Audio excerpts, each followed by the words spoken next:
Paula Pete works here. So, yeah, as of chapter 1119, I think a little theory of mine might be coming true soon. I think Atlas is going to die, making her the last robotic Vegapunk to kick the bucket and the last odd numbered Vegapunk to kick the bucket.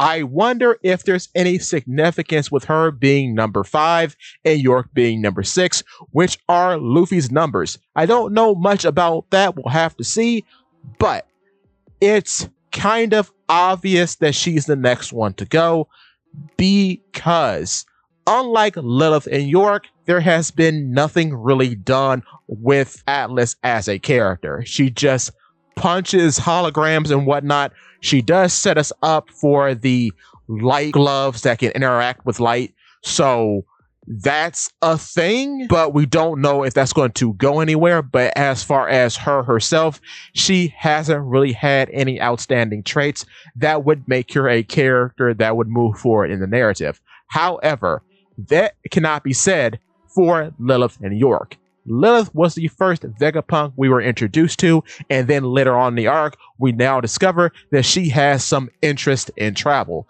So that already puts her above the majority of the other Vegapunks. And then with York, of course, she is the one who kicked off this entire plot, really. So, of course, she's not going to die because she is too valuable to too many parties at this point. But with Atlas, not that important. And as far as story beats go, there doesn't seem to be anywhere she would possibly go after all these events have transpired. So most likely she is going to kick the bucket in the next coming chapters.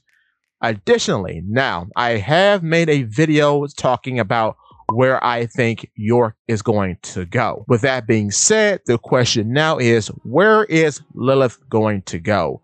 I think the best bet for Lilith, seeing as how she's such a marketable character, if you haven't been paying attention in the anime, she does the sort of closing storyboard recap for each episode. It's her and Edison. So most likely she's going to be a character moving forward. But as far as where she would go, I'm thinking she might join Neomads, because it would be very interesting for someone like her, who is the evil aspect of Vegapunk, to join former villains, only to, in a way, turn the organization on its head and become the de facto leader of the Neomads, and kind of take the wind out of the sails of both Caesar Clown and Vince Smoke Judge. And perhaps, too, she could be the key in fixing all of the Germa mutants, meaning Yonji, Ichiji, Niji, and Reiju. Because despite being the evil aspect of Vegapunk,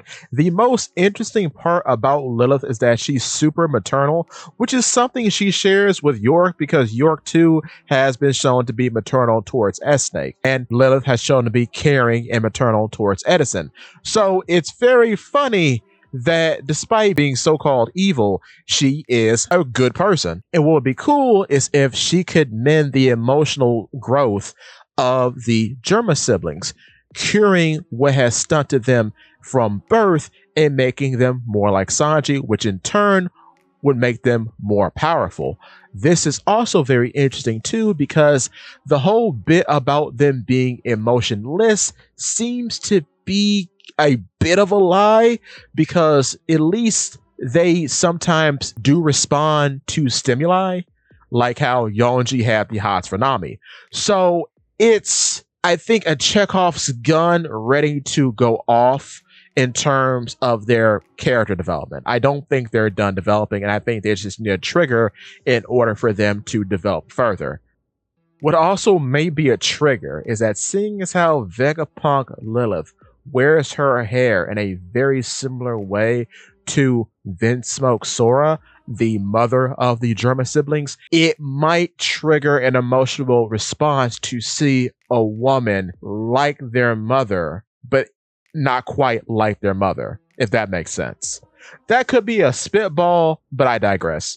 With that being said, though, additionally, it would be funny to see how she would interact with Queen if Queen actually does get released from Impel Down or from wherever he is to join Neomads. it would also be interesting to see her kind of, I guess, boost the morale of the clone army and make them more, I guess, character focused, because she could understand the plight of being a clone, seeing as how she is a clone of somebody else, technically herself. So I think with her presence in Neomad, she's going to be the key in developing that faction more so moving forward in the future. Now, what would be interesting, and I think we may have to talk about this in another video, but it would be interesting if Neomads is then funded by Crossguild. I think that would be cool if those two kind of combine together. But for that to work out, we have to wait and see. But I kind of got the idea that that might happen. But with that being said, give me your thoughts.